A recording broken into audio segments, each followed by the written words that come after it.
Show today we have Dr. Rob Leon, and here is why he is awesome. He's a professor of human resource development at Idaho State University. He's a principal at Black River Performance Management, which specializes in leadership and organizational development. He's a volunteer at the Academy of Human Resource Development and contributing editor at Performance Improvement Quarterly, an academic research publication. Busy boy. And he's also here to talk to us about professional development. Hello, Rob. Hello. How are you this morning? I'm delightful. I'm not caffeinated enough, but I am excited enough about the topic. So that sort of fuels. Awesome. Let's do it. So today we're getting into leadership development, the context of it, digging into what it really means. But first, I have to ask you the question I ask all of my guests, Rob, which is, sir, what is your best or worst employee experience? So my best and worst are the same, actually. Perfect. Okay. and it was at the expense of someone else. So unfortunately, it was at the expense of someone else. I was raised in a family that didn't do confrontation and didn't have difficult conversations. And I brought that to college. I brought that into my marriage. I brought that all over my life, as you can imagine. As a young manager, as a first-time leader, this is the best and worst experience. It's the best in the sense of it's been the most influential experience probably of my career to change the trajectory of my behavior. It's the worst because I did something it wasn't horrible, but it wasn't great for the other person. So let me set it up. I was managing a team of 10.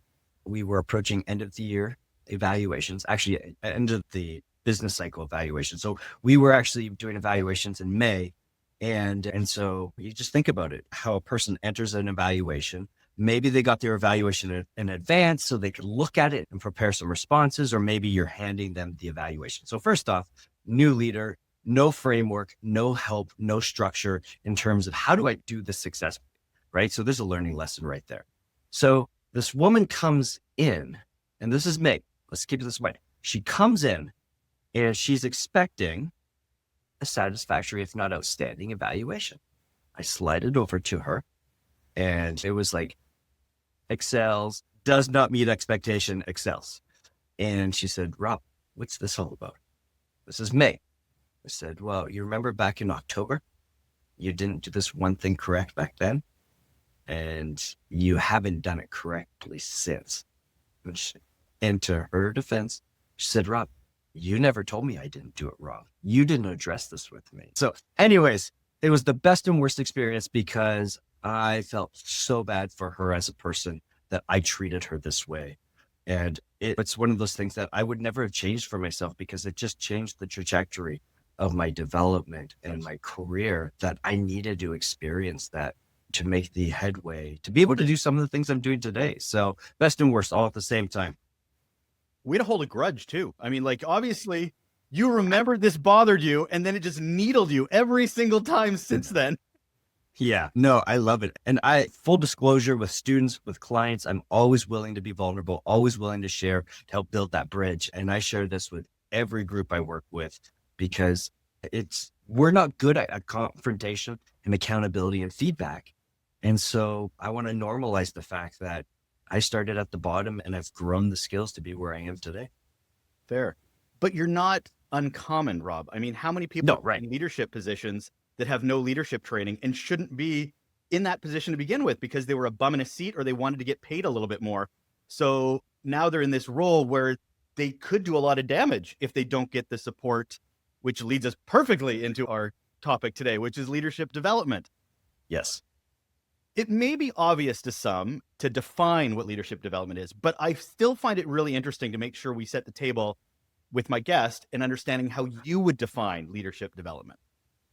Wow, I'm sure that definition will have changed over the course of my career. At this point, I think about it in terms as the activity and effort based on the quality of the inputs for a person to begin to build the skills, the knowledge, the wherewithal to incrementally increase their impact on others. So ultimately, enhancing their efficacy as a leader with respect to the people they're working with. Okay. How do you define that, separating the word leadership with development? And the reason I bring this up is because we had some previous conversations and I've read a bit of your work, you talk about leadership not being simplistic. And Yeah. yet we don't even define leadership, never mind Right. simplicity about it. So what are we talking about when we really talk about leadership then to get to understanding development? Sure. We're talking about a range of, it sounds very spooky, competencies, perspectives, practices, skills that relate to outward of us, as well as skills internally as it relates to what that leader is and the responsibility of that leader to accomplish certain tasks. So really, as you mentioned or alluded to there, there's an element of agility and being nimble, which is one of the first lessons that we encounter when we talk about leadership and leadership development, because you talk about it as in people don't have the prep. Very true. So where are they heading with trying to figure that out? Well, we know in most situations, the leaders above them aren't all that helpful in terms of onboarding and integrating. Not to mention if they're an internal lateral position or like a promotion, giving them some cover to be successful in that position. So what do we do as humans in terms of whether it's leadership or anything else? We look to emulate. We look to base our direction based off of our positive and negative experiences of the past. But often when we do that, we're looking at things as very black and white and very similar to how people present things in, say, books, right? Mainstream books, they present just do this and that will work. And the reality is no, it's not. It's super nuanced. It's context specific, shifts by the day. And that's one of the things that a leader has to fundamentally appreciate is how this one size fits all approach is not going to serve anyone well. Love that you said that. I have had some frustrations with a reoccurring question I see online, which is, what's your leadership style? And I'm like, if you have one style, you're a horrible leader. Like it is a Swiss Army knife. It is adjusting, adapting to your point about the scenario or the area, the situation that you might be in, the situational awareness, self-awareness. We'll get into all that in a little bit. Yeah. But it's this confusion piece. Yeah. It's this confusion piece where we don't seem to know what leadership actually is. And I'm curious about your thoughts on this, because to your point, leaders are looking for model behavior, but leaders need leaders. And Absolutely. they're kind of being not helped a lot because at the top, we are calling productivity leadership. And they're completely confused. Just because somebody delivers a thing does not make them a leader. And yet we will call them leaders, which allows them not to have to fix those human centricity focuses, that adaptability focuses, unless it's about delivering a thing. So how do we work with an environment where we're focusing so much on leadership development, and yet executive is defining it completely different than how we're supposed to be defining it? Well, let's start with that question in and of itself, right? That just demonstrates to us, like we still see this conversation about what's leadership versus management. How do you define your leadership style? This is where we are as a greater populace with respect to being prepared and capable to lead, right? We're at a very elementary level. We value people going to school, trade school, college, what have you, to get their engineering degree, to get their welding certificate, all these things, but we still haven't integrated this and prioritized this as a true factor to help enhance leadership. And because of that, it's to each to determine what that means.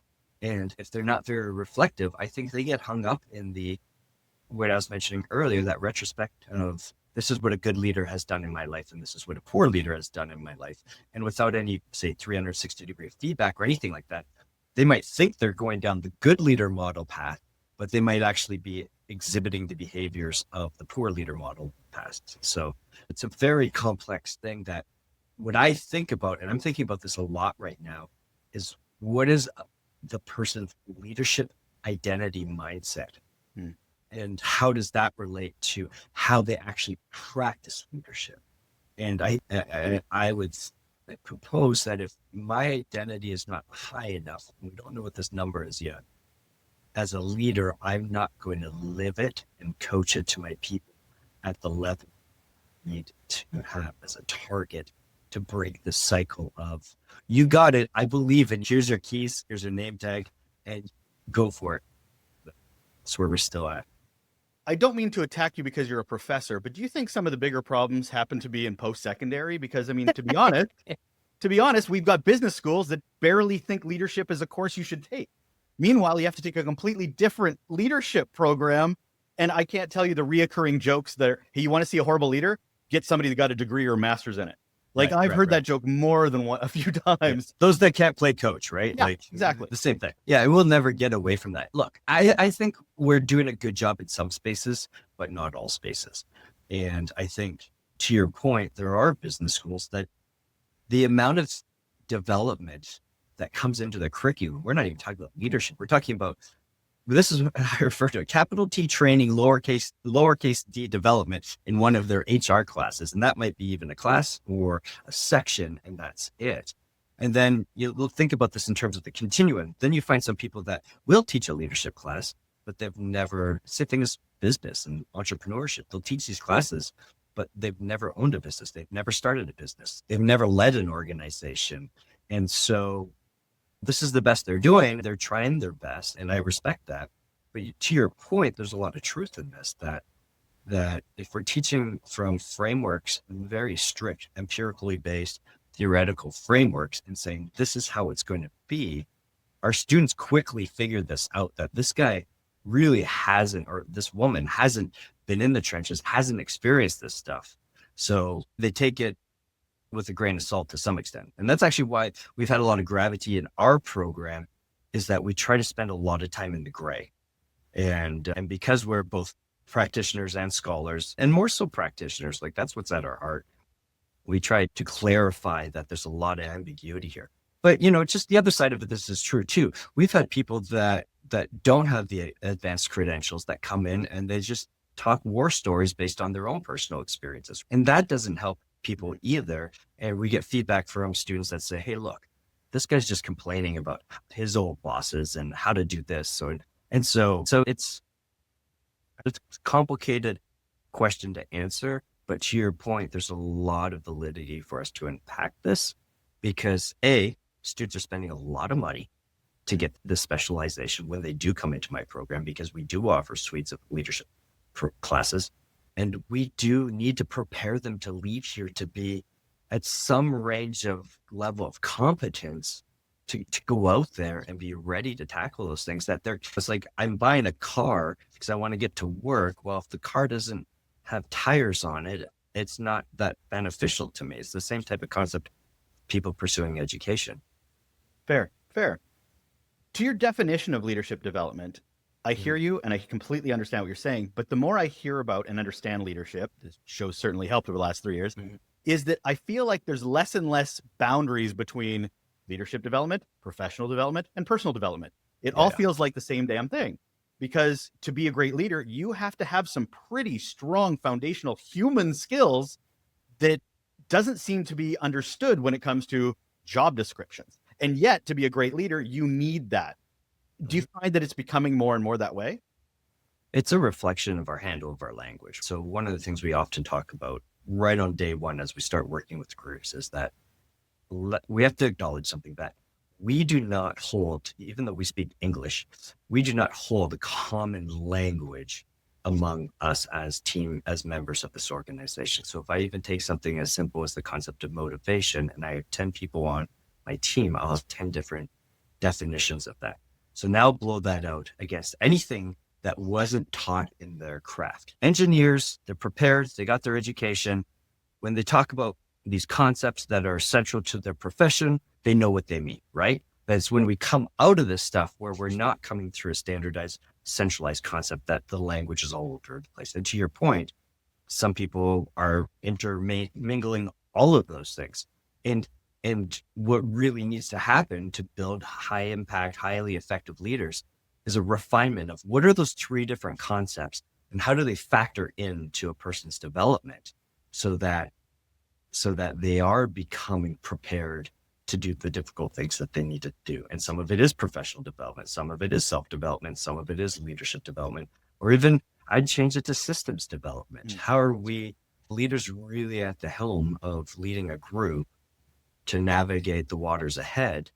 But most of the problems in the organizations I work with are systems-based problems. where humans are complicating it. And so the behavioral aspect comes in. So the more we could help people understand and slow down their pace of work to understand, look, you're hired in this role as a leader. That means you have to have some sort of understanding on how to steer this boat. And it's just not about the mission of the organization. Your leadership is a part of the mission of this job. And so it's really tough to do that when people have this mindset that, oh, I'm just way too busy to take time out to do anything. Don't get me started on the blind spot of too busy, because I'm like, are Yeah. you too busy? Then you're not a leader. You're time Yeah. management. You're Yeah. not, because you don't have the capacity. You're literally giving an excuse as to why you can't. So thank you.